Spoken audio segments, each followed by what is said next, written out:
Oh, what a day! What a lovely day!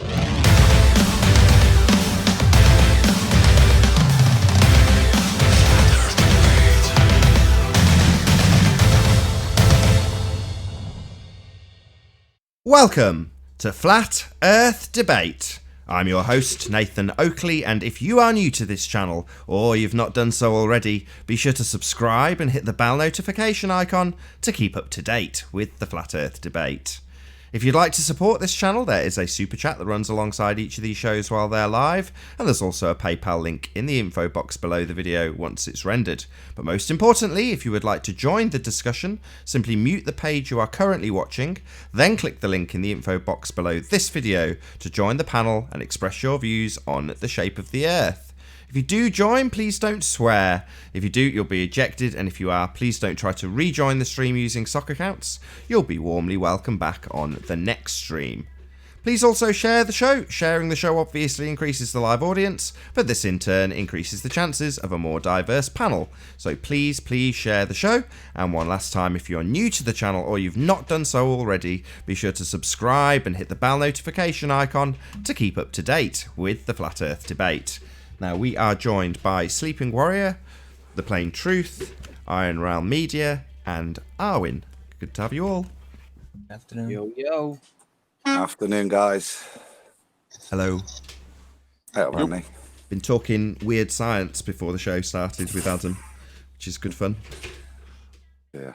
You want to carry on that conversation, or was that specifically to be off air?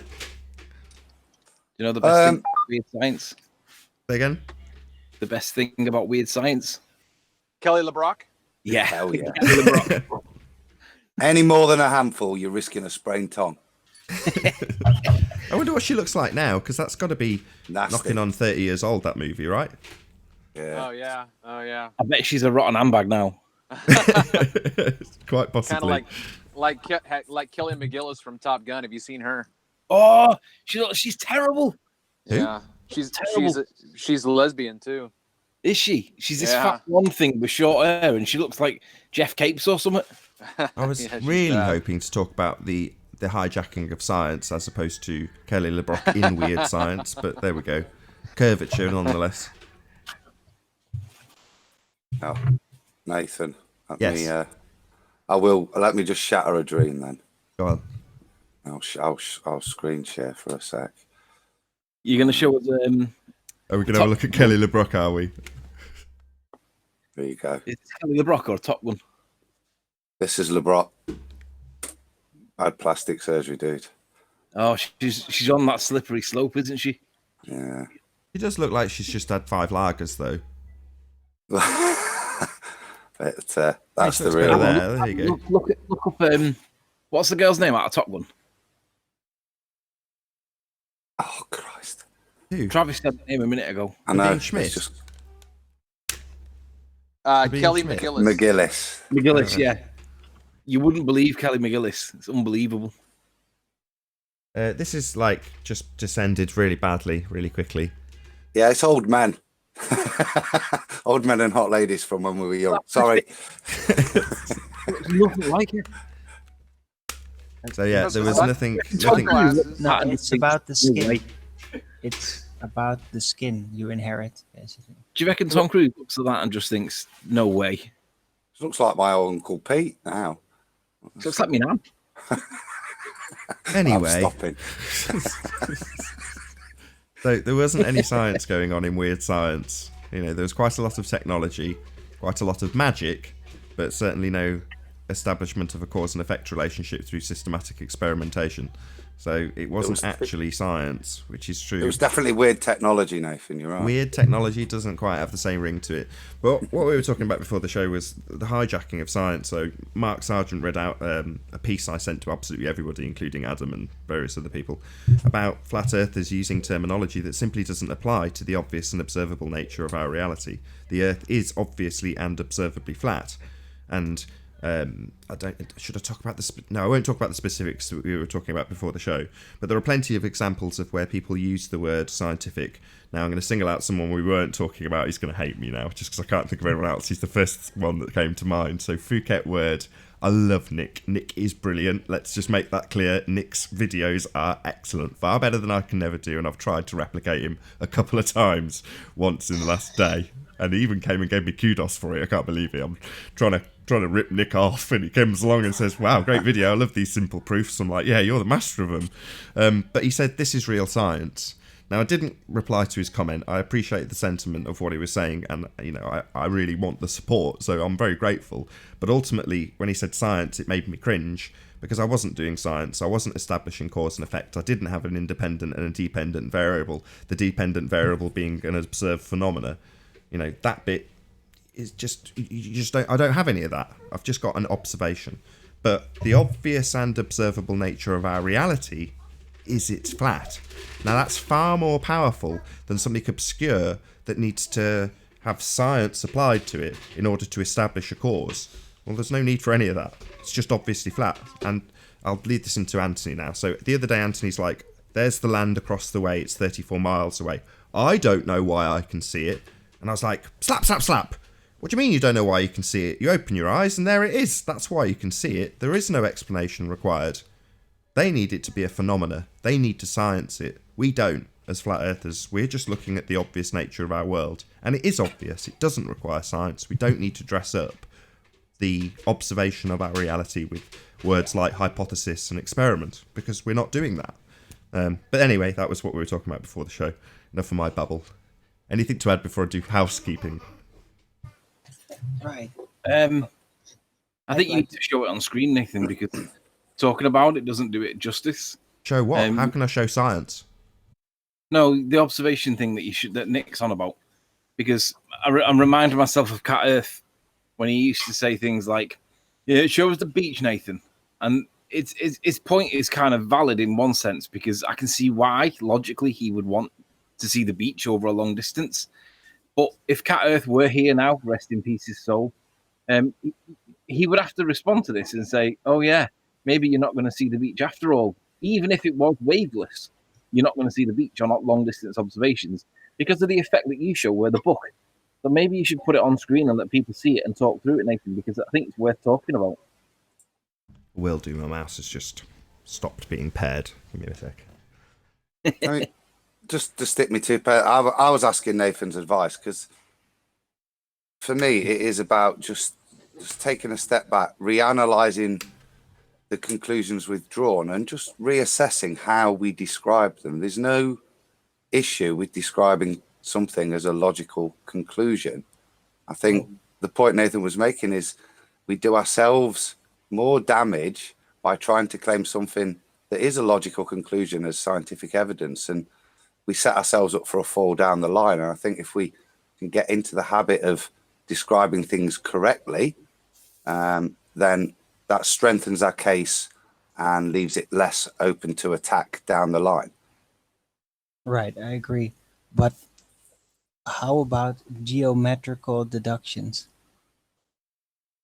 As long as they don't have a downward force, we're fine with them. No, it has nothing to do with that. I'm talking about geometry. Is that okay to make claims about that? Because I have found some that are very compelling. Well, the point I was making there, Owen, is it's fair to make a claim about anything. It's just you have to quantify the strength of that claim, whether it's a logical deduction, a geometric relationship, or a scientifically supported claim. And I think as long as you quantify them, it doesn't greatly matter which it is, as long as you're stating how you're using the claim, and what its support is. It stops it being attackable. It stops them turning around going later, no, that wasn't scientific. If you've already said this is a logical deduction and not claimed it scientific, then... I'm not talking about that. I'm talking about geometry here. Purely. There's no geometry in a plane though, Arwin, right? No, there is. There are aspects about it, geometrical aspects. For example, a flat plane has straight lines in all directions, or in basically the horizontal directions. Wow. Any kind of other globe type or concave hollow globe or any type of other shape other than flat requires geometrical curve. And if you analyze the obstruction rate after the optical slant versus the distance, I will bet you that drop rate versus the distance is linear. And if we can actually confirm this, it would be very interesting to try it out over longer distances. But how would you get Heights. your frame of reference if you can't see the base? No, but if you can deduce that the drop rate is linear, then it's a straight line. Then it cannot be anything else than flat. Yeah, but- Alwyn. Like I mean, like how do you get your frame of reference when you can't see the base of it because of the? By taking like depends on the object you're using. So you're gonna have to use like pillars eventually for certain distances. Otherwise, you're not gonna be able to see it. It's gonna be too thin. And just make them high enough and then see what you observe when you look at that from a vast distance. So it's going to be pretty complex, but from what I'm seeing all the time so far, this is what my intuition tells me I'm seeing, that there's a linear drop rate after the obstruction sets in due to diffraction. It's not just a relation with the height, which is clearly defined now, but there's also the distance versus the drop rate, which is linear, I think. So I think that's worth investigating. Love Nathan, do you want to talk us through what you showed on screen in terms of the book? Yeah, sure. So you can probably see now this woman as she reaches down. I'm lowering the camera, just coincidence. She came and picked up this book as I was filming it. But there's various other things that you can reference. So if you look at this piece of tatty wood, it gets thinner and thinner and thinner as I lower the camera. And then as I raise the camera again, it gets more elongated. Now this is the most pronounced on the cupboards. So although the effect of the book doing it, because it's slightly further away, I just extended the distance by going into the next room. When you go up and down, this is the book I'm talking about, it basically vanishes as you raise and lower the camera angle. So I've been calling Forget it the angle book. of You're not attack. seeing her shoes. Yeah, your shoes, same thing applies. So in the next shot, brilliant. you see her shoes disappear. So you can still see the tongues, the tops of the shoes, but the rest of her shoes. The hand is melting into the Yeah, it disappears, and it's purely down to the viewing angle. She's in the most limited angle. But if you look at these the bottoms of these cupboards, you can see the gap underneath the cupboards shrinks as I go down. So forget the book, because they were like, oh, it's in a different room. I was like, oh, fine. Well, look at the cupboards. You can see the black line underneath the cupboards getting thinner as I lower in angle. In other words, it's becoming squashed in the same way as Ranty's boats get compressed as he lowers his altitude. So you can see this getting thinner and thinner and thinner and thinner and thinner. See? Zach was, he made us sit and watch this last night. Zach did, Nathan. He was extolling the virtues of this. That black line's a lovely way of exemplifying. The other thing I liked about it was there's a couple of bits, I don't know if you can see on the floor, they've just had loads of kids running around, so that's the book I originally was aiming for, although the whole room does it, obviously. I just hadn't thought about it logically when I made the video. I'm just talking about the book, and the whole room does it, obviously. It's all about the angle. But on the far side, because they're old cupboards, they're just that little bit lower over on this side, and therefore you can see the effect far more because the gap disappears to nothing. You know, as I reduce my angle, the angle between you and that gap gets smaller and smaller and smaller. So I did that on. Let's be clear. This devastates the argument that obstruction is curvature. Devastates it. Yeah, and I've been waiting for ages to do this. It's just there's never been an opportunity in this hall, but they happened to close up at 11:10 instead of 11:30. So instead of everyone rushing out, see these little bits on the floor though. So if anyone wants to see this here.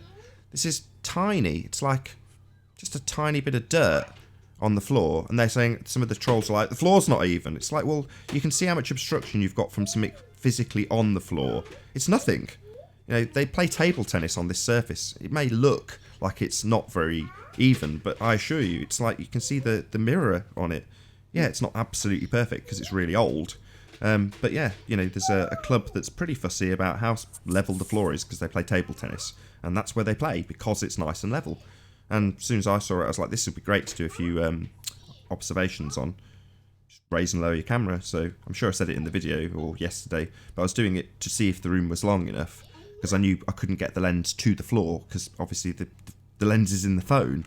And when I do it next to my table, I can prop the lens off the table and put it up against the side of the table so that I've got literally the lens right flush with the base of the table, analogous to when Anthony does his observations.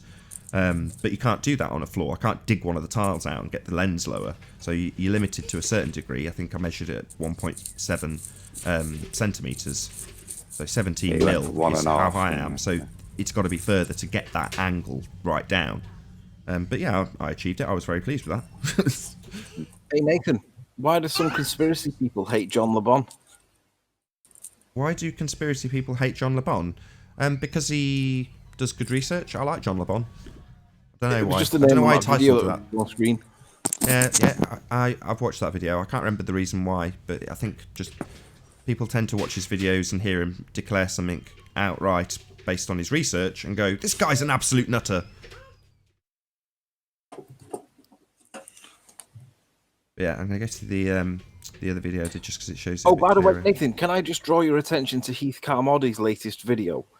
It's entitled "Flat Earth Perspective Doesn't Do That," and he has a pair of shoes, and he's directly contradicting your video. Oh yeah. So just do a search for Heath Carmody, and then find his video saying "Perspective doesn't do that," and then address it, because we could all sit back and laugh at him.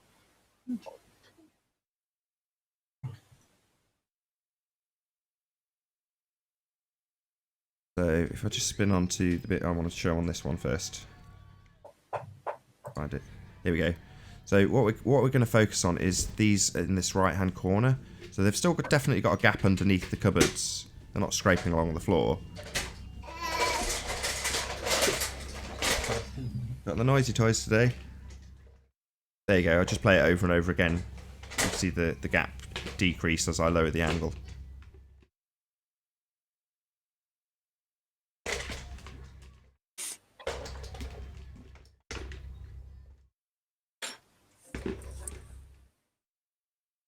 There you go, so the gap gets smaller and smaller. And on the far ones, because it's obviously the furthest distance, because I'm looking across on the diagonal, the effect's even more pronounced. So on the next clip, just any second now, it's me looking diagonally across the room, these ones, and the gap disappears basically to almost nothing. Oh no, maybe not this one, the next one.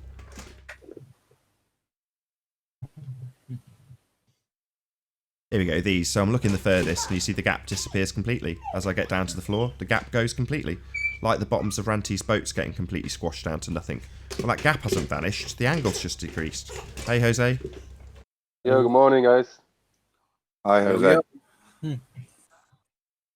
It also, this optical effect just makes me realize what a disadvantage small animals have visually.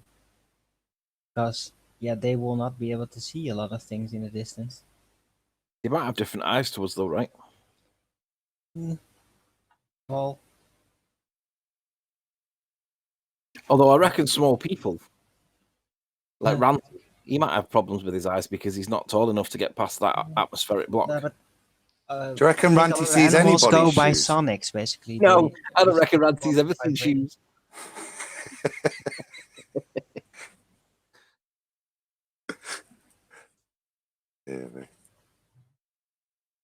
Oh, when you were talking earlier about formulating this, it's probably worth a chat off air sometime. Where in the process of trying to do something to see whether, and it's something I want Nathan's advice on again in terms of ripping it a new one in relation to scientific methodology of it. But it's something we are looking at.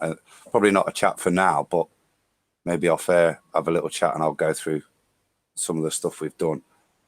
When more looking towards Zach's formula to produce that geometry, but Cool. along the same lines, Bob. So yeah, if you're free. Without wanting to condescend to Anthony, Anthony's just made a statement that maybe needs some explanation, because if he's thinking it, there's obviously others. So he just said, well, Flat Earth doesn't need geometry. And Owen rightly pointed out, well, it is based on geometry. Can you just explain to Anthony why we still need geometry? Why we need it? Well, the laws of geometry are there for us to use, aren't they? To deduce. Yes. Calculate. And it's such a basic approach because flat is flat and straight, and Yeah, yeah, if anything else is gonna be not straight. So it's such a yeah open goal basically. no, I prefer the use. It doesn't matter. It's moot. Nathan, I've sent you a link on Skype. Heath Carmody has done a response video to Jaren and yourself, and basically what he's done is he's modelled it, right, and he's modelled what should happen with perspective. I couldn't give a crap. I don't care about Heath Carmody's model. I'm not even going to play it. If he'd have actually done it in real world with the camera, I might pay it some attention. Models aren't reality. You can't model every factor in, and I've done it small scale. So beat that, Heath That was Carmody. my- I couldn't give a crap what your model says. That was my point. He's modelled it, right, but you've done it real world, and his model didn't comply with the real world. And what do we know with observations that don't match experimentation? They're wrong. Yeah, he Don't doesn't have remember an the guy experiment saying, though. but that'll Neither do fly. I. He's got a pseudoscience model. I've got an observation. Well, my observation absolutely trumps his pseudoscience model. I agree. Yeah, sorry, Heath. Get out your computer chair Well, and get a camera. if your model doesn't match the way Nathan's observation and demonstration works, then your model's not working right to Yeah. reality. It's as simple as that. I was citing that professor at MIT or whoever it was, the old guy in the 70s or 80s or whoever, where he says, if it doesn't match systematic experimentation, it's wrong. And he says it literally point blank, categorically. That's what he says, and that's exactly what Keith Carmody's I'm position pretty is. sure that's a Richard Feynman quote, actually. Yeah, I think it is. If it doesn't agree with experimentation, then it's wrong. Yep. So Heath Carmody doesn't agree with it, but he's done it based on a model. Well, sorry, Heath. Nice try. Might want to remove that video, but we'll know that you leave it up anyway. I mean, this is something that I mainly did because I couldn't find something that I'd promised Cinder. So I was like, yeah, I'm sure if I wanted to, I could go back and pull it out of one of the live streams because I did present it to the public. But I did this in small scale on my table.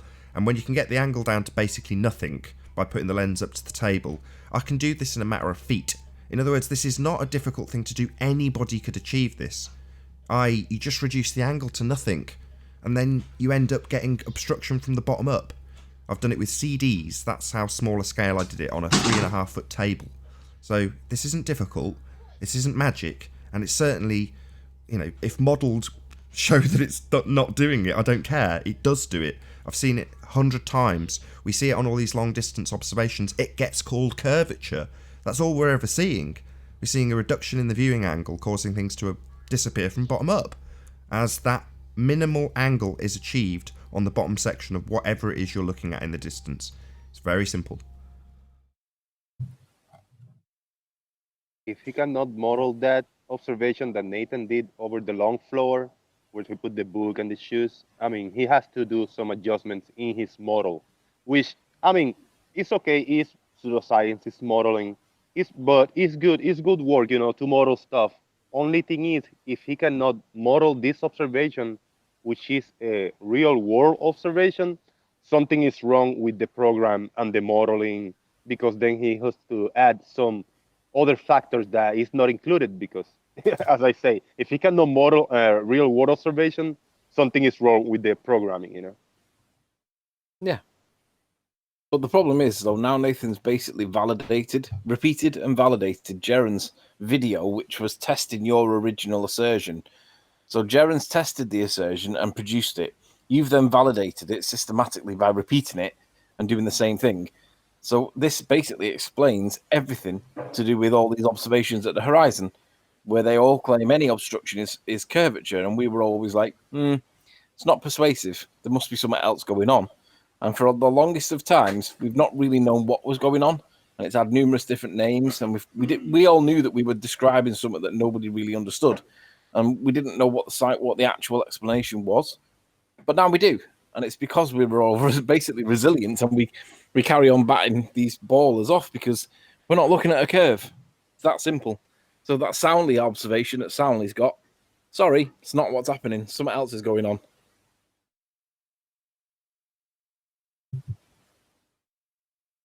think we'll dispense with housekeeping. We'll do it on the next show.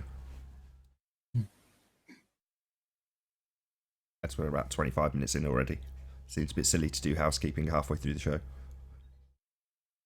Like your new avatar, by the way, Jose. You did mention yesterday who made it for you. Appreciate it. Hyena. I don't. Let me see if I get his name right. Legendary super looming perspective hijacking hyena, if I'm not mistaken. That's correct. Legendary super looming perspective hijacking hyena.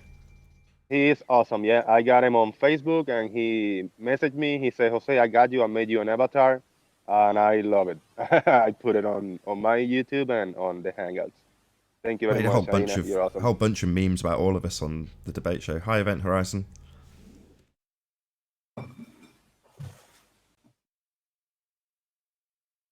Hello.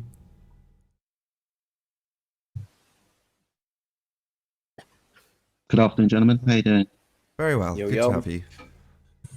Afternoon. Nathan, that video you've been showing, I showed it. I just want to jump in quickly. I showed it to a friend last night, and she was blown away. I've now managed to visually show her what this curve wasn't and what the obstruction is and what actually happened. So, kudos to you, man. Thank you for that. That was a massive tool that I needed. Thank you. Pleasure.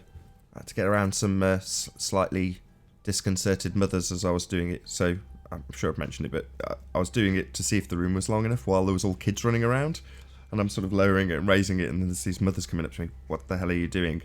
Why are you filming the children? I'm not filming the children, I'm filming the floor.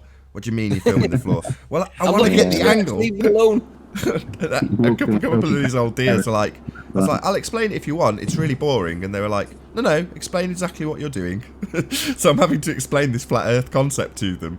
If I move my camera down, I can get something in the distance to disappear as the angle narrows. So it gets into that limited viewing angle, therefore effectively reducing the angular size of the bottom of wherever it is I can see in the distance. So I've put a book over there and I'm going to lower my camera, hopefully it'll disappear. It's just not quite long enough. And they're like, okay. So I was like, please don't shut the door, just leave it open. If I'd have just been smart enough, I'd have realised that if I'd have just tilted the camera and done it across the diagonal in the first place, I'd have had enough length to get the angle anyway. But there we go. I like your logic there, Nathan, of promoting flat Earth. What's the best way to get it into society's consciousness is get it out in the mothers groups. Once you've got it on mums.net, I think you'll be fine. It'll spread the word even faster that way, mate. Because this embarrassingly reveals that I'm basically a housewife. I'd be proud of that fact, mate. I'd if I could swap roles with my wife, I'd do it at a drop of a hat. Fair enough. Best job in the world, being with your kids. It does have its You're a lucky man. advantages. By the way, Adam, whilst you're here, have you seen Sky News today? Nah, but what we got? I don't normally watch Sky News, but it's been on this morning in the background, right? And you know David Schwimmer, the Friends cast member? Yeah. Oh, I've seen that in Lost. Blackpool. I saw that. He's had a lucky likey guy that's coincidentally looking like him, right? It's not intentional, but some bloke in Blackpool, right? Not ranty, but but looks like David Schwimmer has been caught stealing a crate of beer, right? And he looks right down the camera lens of the security camera, and he's the absolute image of David Schwimmer, right? And he's had to put a public statement out saying that he wasn't in Blackpool on this day in question. He was in America, right?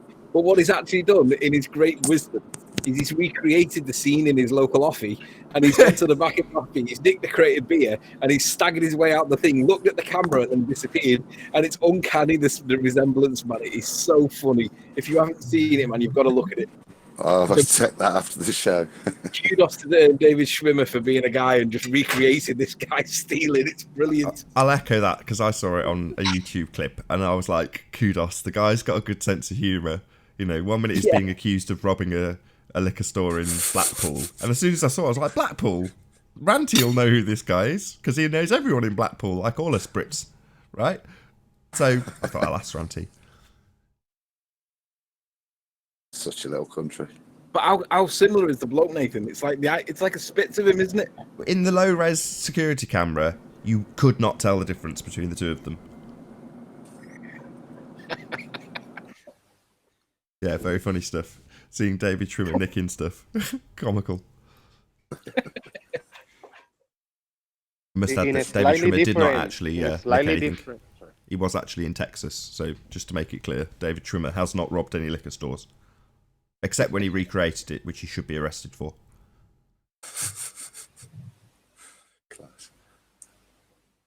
In a slightly different subject, I heard. I thought the plain truth was just meeting with Mark Doxey over there in Ireland for just as a hangout for themselves and make a little meeting. But I think it's like a big deal, right? Like a big meetup you guys are doing over there. I No, heard a mention on unfortunately not. Patricia. I think the two times clash. So I only found this out the other day. I was dropped Mark a line. I was like, "You do realise this is happening the same day there's a load of press in London?" And he was like, "Yeah." So I don't know. I can't remember if I said, "Why don't you just change it and just why don't you fly over to London?" But I don't know. I can't remember if I actually suggested that. If you said that for the first time, I'm sorry, Mark. Is that the end of the UK tour day? I think so. Yeah, that's. I don't know if it's the last date, but it's certainly the date that they've got a load of press going because it's in London. Ranty's trying to talk me into it, but I'm struggling for various reasons. We got interviewed in Nottingham on Monday, mate. As you've seen the Evening Post, I got my paper in the face in the paper. Oh wow! Can you show us? Yeah, if you want. Let's have a look. I did not know this. What was it for? If you go to, it's quite interesting because it's quite. What you can see is how the reporter works. Yeah, we're going to cover it tomorrow, but I'll pull you the piece up. But we're going to show tomorrow. I was filming in Market Square with Roxanne and Harry and that, and bloke wanders up and he says, I'm from the Nottingham Evening Post. Can we ask you some questions? So I'm just kind of filming it basically, but you can listen to all the questioning he does to us and the guys trying to clarify the point, and then obviously read the piece as well. And it's, to be honest with you, a bit like Bob's CBS piece, what it was. It's not too bad a hit piece. It's not, the headline's a bit misrepresentative, but the stuff inside, Roxanne was very careful. She didn't want to be described as a flat earther. She wanted to be described as a global denier. Why not? Yeah, give me a second, I'll call it up. What's the problem? What's wrong with being called a flat earther? It's the same. It's got a stigma to it, hasn't it? It's like saying gravity when it doesn't exist. Wear that label with pride. Yeah, I'm the same. Okay. Well, in case she's listening, Roxanne, the Earth is obviously and observably flat. There's no point denying it. Okay, can you see my screen? Yeah, let's have a look. Am I sharing? You are! Conspiracy theorists try to convince Nottingham the world isn't round. Round? I think they mean a ball. No. Hey, Mark. Ouch. How you doing? Hello, gentlemen. Hi, Mark. It's you! Cool. Here I am. Didn't quite get the Iron Realm t-shirt out enough. Got my phone in the way. But yeah, me, Roxanne, and then that's Jason of the family Didsbury. The Iron Realm stick? Yeah. Had a shave as well, as Anthony noticed. Good picture. I recognize Roseanne and Jason in the left. Who's the photo bomber in the right? Oh, that's me, bombing in. Hang on a minute. He's had a shave. It's clearly not yourself. It's me, Roxanne had a shave. Clearly not you. Just one Adam. swipe with the razor blade, eh? Hey, mate, that's the shortest it's been in a long time. But yeah, so you want to read it? The article. You going to read the article? I'm not a great. I get told off for being monotone, but I will do if you wish. Yes, please. Conspiracy theorists were out in force in Old Market Square, determined to prove the world is not round but flat. Armed with leaflets and banners, this is part of an 8-week tour of the UK, with scores of individuals coming forward to spread the word in Nottingham on Monday, October the 22nd. Calling themselves globe deniers and flat earthers, they believe that no one has landed on the moon and that the globe does not exist. They are calling for people to challenge what we know. The tour started in Ireland, incorrect. We did go to great lengths to try and get that right. And it's taken around 40 locations, finishing in London on November the 3rd. Roxanne Glenn, one of the organisers, said, "We are saying, question what you have been taught. We want facts and proof. The Earth is not a globe. It is not as we know it." Jason Didsbury, another organizer, said this is the biggest debate on the internet. No one has been on the moon. Nottingham has been amazing for us. There are a lot of people who believe they are not on this spinning ball. Nottingham has been the best place we have been to. So, end of article. It's quite brief, but Thank God you didn't very start good article. Stuff like that.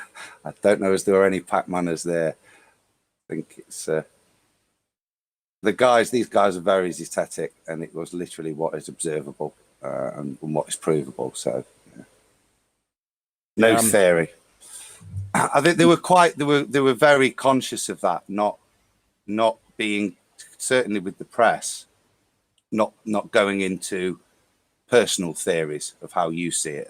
They were sticking to what's demonstrable, what's scientifically provable, and what are quite clear lies and contradictions. And that was really an intelligent focus, not being drawn into, well, what's your model? Picking a map or something like that, because Yeah, that's where the English conference went wrong, wasn't it?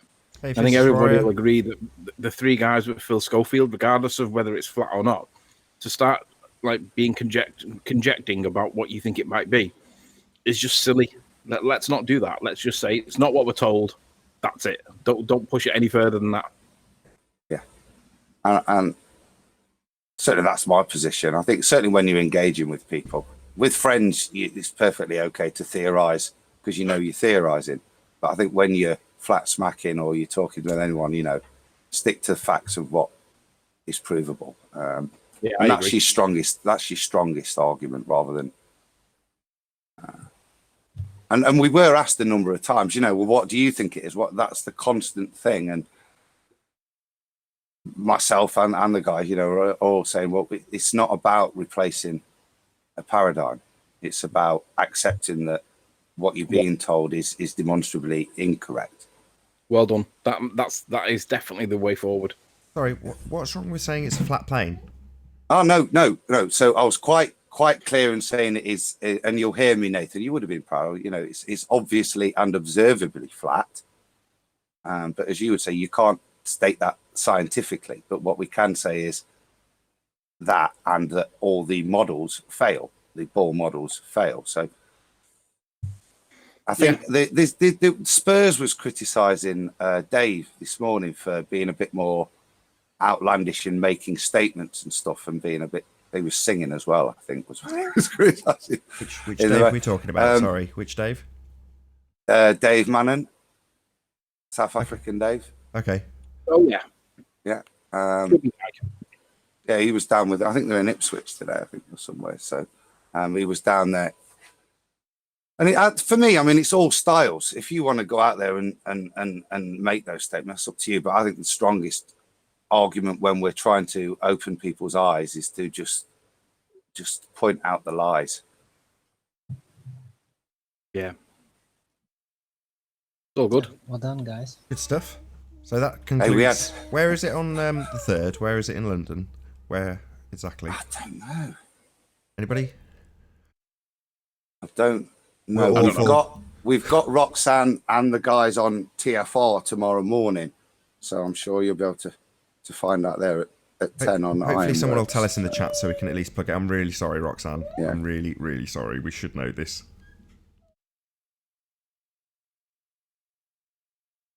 Yeah, 3rd of November. Check it out. It's in London. Obviously, London being very, very small. And you'll stumble on it, obviously. Be in the city centre. In the city centre? That's where it is. That's where I'm pretty sure they said. Yes, that's right. City centre, London. Easy to find. Hey, gentlemen, we're okay here in Dublin. We're going to have a good time. Good stuff. Did you know it clashed?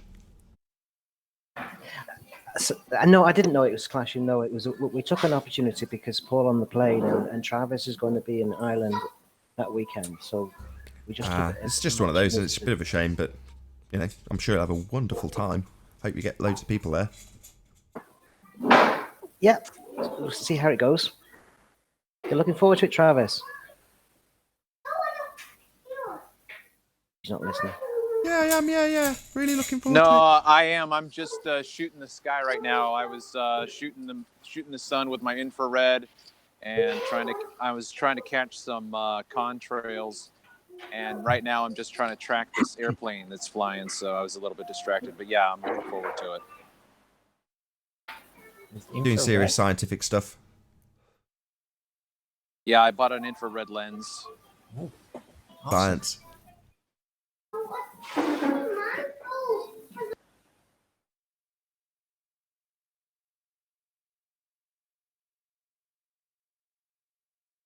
Could you stream it live?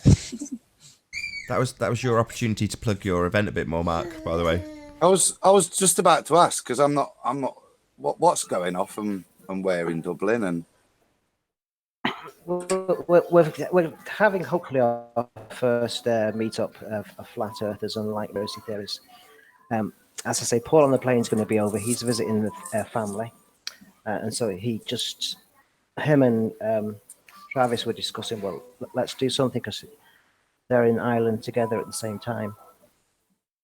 So we're just going to have a meetup, and we'll be with you in spirit.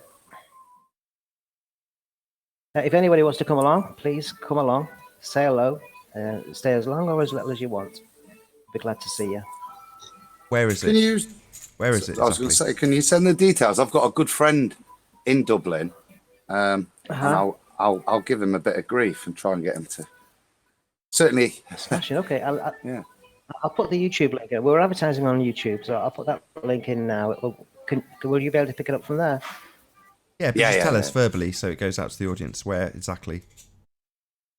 Yeah, okay. It's in the centre of town. It's a 5-star hotel. Get you. But it's only a meetup, so we're not actually hiring any rooms. We're just going to meet. We've asked for permission to meet in one of their bars, and they've said yes.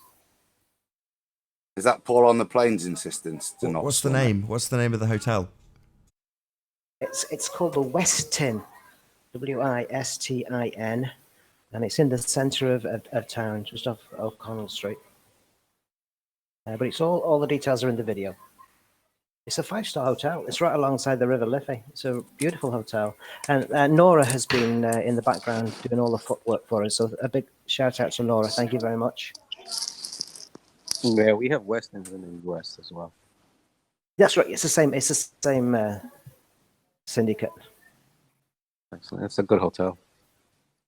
I will enjoy the crack then, mate. Sounds like it'll be a good day. Yeah, plenty of Guinness. Yep, enjoy the crack. Can't get enough of the crack. Very Moorish.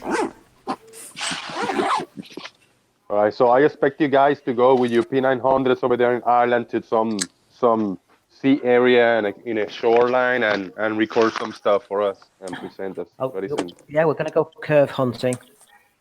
You're going to get the Isle of Man. Aren't there like folklores of giants in Ireland? Yeah, you can probably get the Isle of Man, can't you? I've got a few videos of the Isle of Man on my channel. You can check that out. I've seen yours, Mark. I shared those with Declan in Ireland when I went over there at Easter. All right. Your one's from the Bay, wasn't it? The Bay. What the Belfast Lock, and then swinging around the corner to the Irish Sea and looking across towards England and Scotland. I'm sure those are the ones I've seen. Oh, early on in your channel. Yeah. Yeah. My channel's only about 6 months old, but I'm working away on it. Talking of channels getting certain ages, not channels, but this show will be 12 months old on Saturday. 12 months of non-stop daily live streams. I think there's been 2 days, through no fault of my own, that I just could not do the show on those days. But other than that, every single day I've had at least a couple of shows. A couple of hours of shows. So yeah. I mean, hopefully you'll get a good turnout on Saturday. It's quite an achievement, isn't it? Yeah, respect, fella. Respect. That's a hell of a lot of commitment. And to be honest, we've learned an awful lot over this last year. I mean, I've only been watching since about 100, probably about 150, but still, it's gone on for a long time, and the knowledge that's been passed around and the things we found out. Yeah, thanks, Nathan, and Anthony as well, and everybody else who's regular on the panel, Alvin and and yourself. So thanks, guys. Thank you. Yeah, I'm very pleased. Let's all pat ourselves on the back. It's all down to the people who join the panel and watch, more importantly. If there wasn't an audience, nobody would be here. So, as much as I give grief to the trolls, every single person who's in the audience right now is absolutely a valued member of the audience. So, 218 of them. It's all down to you guys for tuning in more than anything else. I won't deny it. So, thank you very much. Hopefully, you'll all join me on Saturday and we'll celebrate a year of flat Earth debates. Awesome stuff. Also, I'm going to do one more plug. Why not? You guys have plugged loads of stuff. So this evening, about a couple of hours after the show finishes, so for us here in the UK it's 4 p.m. At 6 p.m, so a couple of hours later, John and myself will do another science versus pseudoscience. This time it will be on logical fallacies. I'm really, really looking forward to this show. I already know what's in the show, so I've got good reason to be excited, and you should definitely watch it. If you're a fan of the debates, you will love this science versus pseudoscience. It will be exceptionally good. I'm Yeah, super in my excited opinion, about this. best subject so far. Don't get me wrong, I love all the science stuff. Great, wonderful. But this specific subject, the logical fallacy, showing people where incorrect logic can be found, because that takes you to the correct logic. It's as simple as that. So knowing where people deceive you and use fallacies is the key to finding out how you can find true logic, the reality of your situation. Get my tongue around it.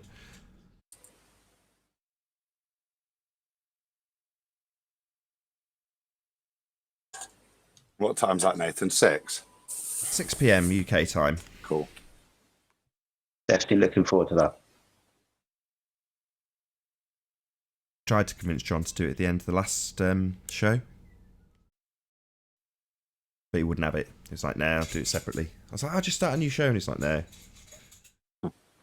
How long do you think the show's going to be? How long do you think? Like an hour to cram it all in, or an hour and a half? Probably about an hour. They usually are.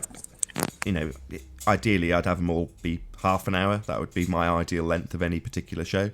But you know, audience demands longer, and there is more to talk about it than half an hour would probably permit with logical fallacies. But it's basically taken the main overriding fallacies, because a lot of fallacies actually sit under a different category of fallacy. So he's going to cover the main ones. There are a couple of exceptions that got added, you know, like the reification fallacy. I asked him to add that as an extra, although it does sit under a different bracket. But there's a couple like that. But most of them are the main brackets of logical fallacies. So you can probably, you know, sit every single one underneath all of these categories.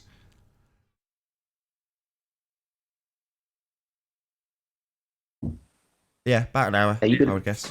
You could be making them flat Earth related, or is it just going to be in general? Oh, definitely. Yeah, they'll be related to flat Earth. Awesome. They'll be formulated with flat Earth examples, let's put it that way. So there'll be the logical fallacy, and some are formal, some are informal, but either way, they'll get the explanation of what it is, and then an example, which will more likely than not be a familiar example that you will have heard if you've tried to debate a globehead about this subject. So it will definitely resonate with people who are into this subject. So it's directly applicable then, that's awesome. Yeah, directly. Yeah. Directly applicable to the debate and directly applicable to the conversations we've had on the debate with globeheads, where they have formulated their, let's put it, I can't put it in air quotes, no one can see, but in air quotes, proof of a sphere.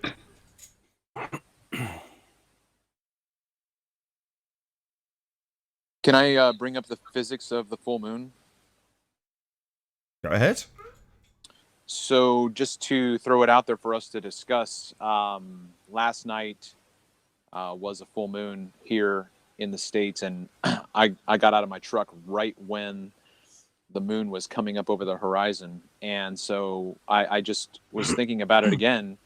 The sun had just gone down, so the sun is over the horizon to the south, and the moon is coming up over the horizon to the north. And without making any direct observations that I recorded, they were pretty much 180 degrees from each other. So the question would be then, right, how is the moon illuminated by the sun if the earth is between the moon and the sun? Is it that simple? You're asking a very big question. I doubt anyone will give you an answer. Was it rhetorical? I'm simply just asking a question about the model, right? About the system. It's the same thing that we talk about with the termination line. So if I, my first observation with the termination line back in November, the termination line would require the source, if the moon is lit by the sun, the termination line would require that the sun was above the moon, but the moon was clearly 70 degrees above the sun. And so you just look at it and think, okay, the geometry doesn't work. So my question is just the basics of what we're told and what we're looking at. I would say that if the Earth is between the sun and the moon, then the full moon wouldn't have been possible last night. Okay, so it's in reference to the heliocentric model. Fine. If I had a penny for every time someone had said this does not work with the sun and the moon, and then I got someone to model it in the heliocentric model, only to find that it absolutely did work. Shout out to the Mind of God. Happy early anniversary. Thank you very much. Hopefully see you Saturday. So yeah, it was time and time again, and I've even done it myself. I've said this shouldn't work based on the globe model, and then you plot it in, and lo and behold, it does. The model's more elegant than us flat earthers give it credit for. I know it's got its flaws, and yes, there are definitely flaws in the model, but certainly things like this, in my experience, I'm not saying it's true for this particular example, but in my experience, you model it out and it turns out to be spot on. The heliocentrists have got it pretty much pegged. Their astronomical model, basically. Can we talk about it has some been perfected. Sorry, go on, Owen. The astronomical parts of the model are perfected into absolute detail like that. Yeah, but the rest of the entire setup, that's where the holes start to appear. Yeah, if you take the mechanics is like Nathan says, it's pretty much spot on. But it's when you look at so the moon's where it should be, the shadow's correct, the illumination's correct in terms of placement, but actually the luminosity that you're receiving and of the moon is an impossibility. The illumination the moon gives out is an impossibility in terms of inverse square law. So if you explore it in further detail, that's where the holes are. But I don't think there's any holes necessarily in the geometries. There's a few. I'm sure. Astronomy is all about geometry. I'm sure there's several planets that shouldn't be seen half the year that are seen, and it makes no sense in their model. There are definitely holes in it. Like if you know where to look for them, there are holes. But on the whole, it's a pretty good model, But as Arwin points out, that's mostly because they've been observing it. Well, given the history hoax stuff that's currently being talked about, I'm hastened to say they've known about it for ages, because they may not have, but it's certainly on the surface, according to the mainstream narrative, the case that they've known what the stars do, and they are cyclical for a very long time, so to work them mathematically isn't that much of a stretch. Do you know what I mean? Sorry, go on, Anthony. Oh, sorry. Talk about someone that definitely is impossible on their model, right? Just present my screen for me, please, Nath. So Nick pointed this out in his video, and I'm just going to reassert it because it's fantastic. Oh, this is an excellent video. Who made this? Someone by the name. I don't know who he is. I've never heard of him before. It's me. I made this. This is great. Some bloke. I've seen it, but I'm getting bored of it now. Now, basically, there was an argument here started by some other bloke that I don't know. I think he's got about 75,000 subs. So I know that's Simon Dan. Anyway, down here somewhere, there's this guy called Nithio, and he's a ball earther. Check this out. Do a search for foil boat in a tank of air, and you'll see your air pressure with no container, right? So if you think about what he's actually putting here, right, he's talking about the sodium hexafluoride, and he's talking about when they fill up the fish tank full of it, and then they float the tin foil, which we've covered loads of times. Trouble is, he's talking about a tank of air, and you'll see your air pressure with no container. So let's all do a slow clap for this Nithio Zero guy, because he's failed to realize that the tinfoil boat in a tank of air is the container. So he's demonstrating the whole point of the container and then declaring that there's like no container. So everybody do a slow clap for Nithio Zero. What a moron.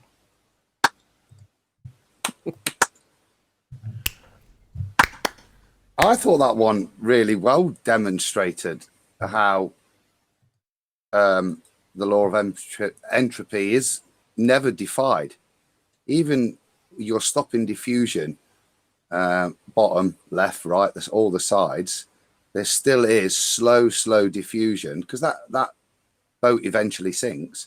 There is slow diffusion, and it's a good example for me of how entropy law will never be denied, even if you try to contain it.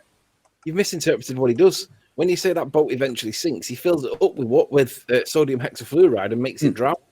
Makes it like he capsizes it with water, with sodium hexafluoride, right? It doesn't sink on its own volition. No, what I mean is you leave that where it is and come back the next day, there'll be no sodium hexafluoride in that tank. Oh, I'm not sure that's the case. Any evidence to support hold that? on. I'm not sure that's the case. Why would you say that? It's more dense, far more dense than the air that's surrounding it. It is... to suggest that it would just flow over the top for no reason. Why No. It's latent heat. The latent heat of vaporization, eventually, the air moving over that will agitate molecules, carry them away. So eventually, it will all evaporate off. It's just like filling it with water. Eventually, but it's a gas already. Yeah, so it doesn't require as much latent heat of vaporization as, say, a water molecule would to evaporate off the surface and be carried away in the air. I'm not going to challenge you on this because you're a chemist and you know far more about this than I do. But okay, the point is, it's sticking to the law of entropy. So even though you've contained it everywhere bar the top surface, the law of entropy acts up there, okay, and diffusion will slowly at a much slower rate, but it doesn't defy what they're claiming it does defy. Okay, I have got one question then, because my understanding of that particular compound was it's so complex, which is what gives it its mass, i.e., it's far more complex of a combination of molecules. Therefore, it's so much more dense as a consequence. So how does that evaporate? That's beyond my scope of imagination at this point. Okay, so to put simply, water, even if you pull a little saucer of water out, it never gets to 100 degrees and evaporates, but it'll disappear, won't it? Yeah. And that's because individually, on a molecular level, some of those water molecules take energy off of each other and from the atmosphere, and that gives them enough sufficient energy to get what's called latent heat of vaporization, which allows them to leave the surface and become vapor and then interact as vapor in the air on a molecular level. So that's why that little saucer of water eventually evaporates. Hold on. But the sulfur hexafluoride's already, it's not got any bonds. It's already a gas. So why would... Yeah. So... And it's sitting in that vessel by the fact that it's more dense, so it's forced its way down and forced the air out.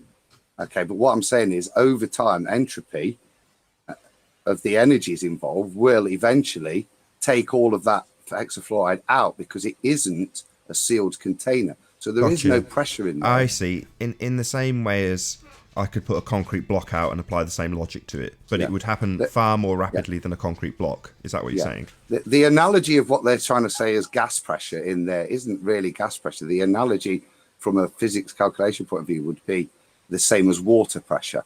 It'd be like filling it up with water because it's the same physical interactions that are happening because of the constrainment. So it's almost acting like a fluid in relation to the air already.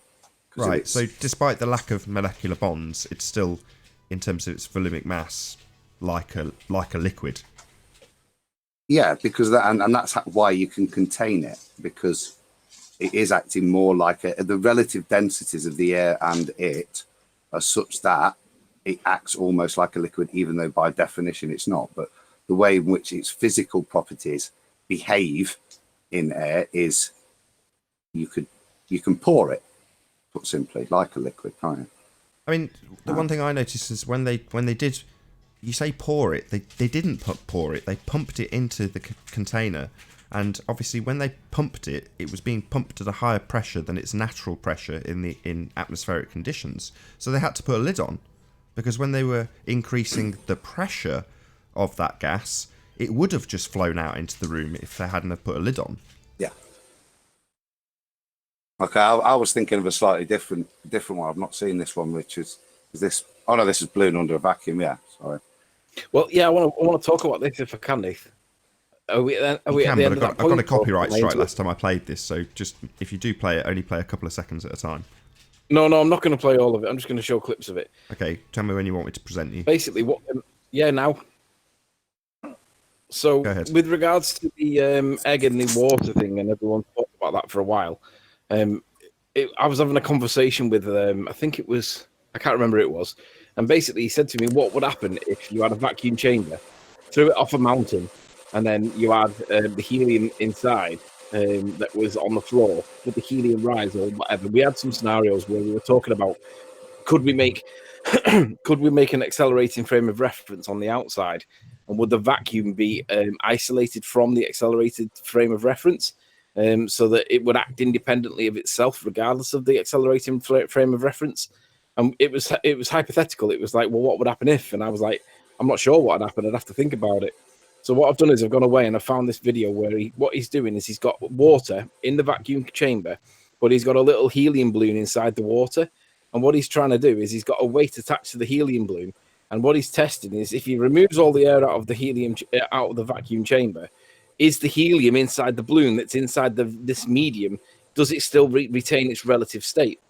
So really, it's a question of, is it relative buoyancy? Is it relative density when it's in a vacuum? Basically, what he shows is that when he puts the balloon attached to a small water jar, when he puts it inside the chamber, what happens is he starts sucking out all the air from the vacuum chamber, and the helium balloon still picks up the weight when there's no vacuum in the chamber at all. So what this is showing is that the density of the water that the helium balloon is in, when you remove all the weight, all the air out of the vacuum chamber, I don't know how he triggers it. I think he does it with a magnet or something. I've not watched it. I can't remember what the trigger mechanism was, but the point was that the balloon, when it gains in size, because it's now inside the water and it's inside the vacuum chamber, it lifts this up. And the way I interpret this is that relative to the medium that the balloon sits in, if you change the density of the balloon relative to the medium it's in, make it more buoyant, then it'll pick the water up. But to do that is use the vacuum chamber to do it. So for me, it's demonstrating brilliantly relative density, because the relative density of the balloon relative to the water it's in, he's able to manipulate the balloon by the vacuum chamber, change its density and lift it up. And it's all being done inside the vacuum. So it's like, this is perfectly demonstrating relative density. And the question again is, well, where's the gravity? And the answer is, well, if it's always pervading and it's always there, well, how do you explain this when everybody seems to want to use vacuum chambers to try and make points? I think it's a non-sequitur point in any event. But when you do put something inside a vac chamber and then you have different densities that are relative to each other, and you start manipulating them, and they do the same thing, and it's a problem. It seems to me that this is basically totally supporting the relative density position, because the relative density of the balloon is relative to the water in which it's in, regardless of which medium the container sits in. It's just beautiful. So just check it. Balloon underwater in a vacuum chamber. It's well worth watching. And with that, I'm going to say first and foremost, a huge, massive, enormous thank you to all of the debating panel for making this debate possible. And of course, a massive thank you to all of the live audience for tuning in and hopefully sharing this debate. If you hated the show, then you know exactly what to do. If you liked it, maybe consider sharing it with a friend or subscribing if you have not done so already. I've been Nathan Oakley, and I will see you all in the next video. Oh, what a day! What a lovely day!